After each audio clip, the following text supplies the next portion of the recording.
And from the U.S. southward to Mexico, where violence has hit alarming new heights. The North American nation suffered 3 violent attacks carried out by cartels just yesterday. 2 car bombs detonated targeting police stations in central Mexico. And in the south, local police were killed after getting caught in the crossfire of 2 rival gangs.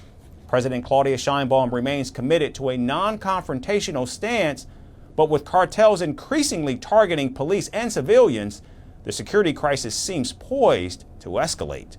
Here's more about the onslaught. It was a night of violence in Mexico. In a brutal reminder of Mexico's ongoing cartel war, car bombs exploded outside 2 police stations in the Guanajuato. The first explosion tore through Acambaro, injuring 3 police officers. A woman and her daughter who were waiting at a bus stop were also injured. Just 30 kilometers away, in Jerecuaro, a second blast targeted a police patrol, blew off a building's roof, and set fire to a police patrol vehicle, injuring at least 2 policemen, according to local media. Early in the morning, at 6:15 a.m., there was a very loud bang, very loud. We thought that a tree from across the street had fallen towards the house. We heard it, we got up, and went out to see what happened, and the only thing we could see were flames and smoke outside the police station. Guanajuato, the state that leads Mexico in homicides, has become a bloody battleground between the Santa Rosa de Lima and Jalisco cartels, both fighting ruthlessly for control. But this is not all that happened yesterday. A third incident in Guerrero state added to the deadly pattern. A violent shootout between suspected cartel members and police left at least 2 officers dead and 4 wounded. Though the Mexican army retaliated, killing 14 cartel members, the message from organized crime is clear. The cartels are not backing down. This eruption of violence comes as newly inaugurated President Claudia Sheinbaum doubles down on her predecessor's hugs not bullets approach to cartel relations.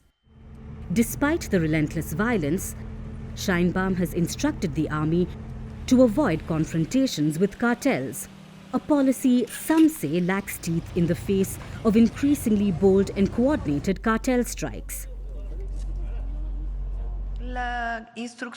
The instruction we have given, and this is the policy, the strategy of the Security Cabinet, is that there are to be no confrontations. We are not going to return to a war against the narcos. It isn't to get there outside the framework of human rights, and instead within the framework of the law. Now, the violence has also spilled over into the United States political arena, with both presidential candidates calling for an American intervention against cartels. Donald Trump's campaign says they will go to war with the cartels. You know what Donald Trump and I want to do? We want to go to war with the Mexican drug cartels. We want to close down the American southern border. We want to reinstitute deportations, and we want to stop the insanity at the southern border. I will ensure that we target the entire global fentanyl supply chain because we must materially and sustainably disrupt the flow of illicit fentanyl coming into our country. My approach takes into account also that the precursor chemicals used to make fentanyl are by and large made in China and then shipped to Mexican cartels and trafficked right here into the United States. While it takes 2 to tango, Sheinbaum's administration already appears to be engaged in a warlike situation with the cartels controlling many regions across Mexico's states. But with determination to stick to her course, she continues to resist calls to remilitarize the fight against Mexico's most dangerous criminals.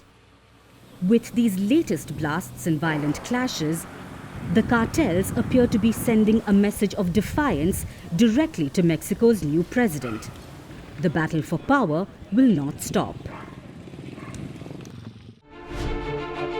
Firstpost decodes the U.S. election, explains how America chooses its president. Your primer on the race to the White House. Everything you need to know about how America votes and its global implications. U.S. Election Explained. Every Monday and Thursday only on Firstpost.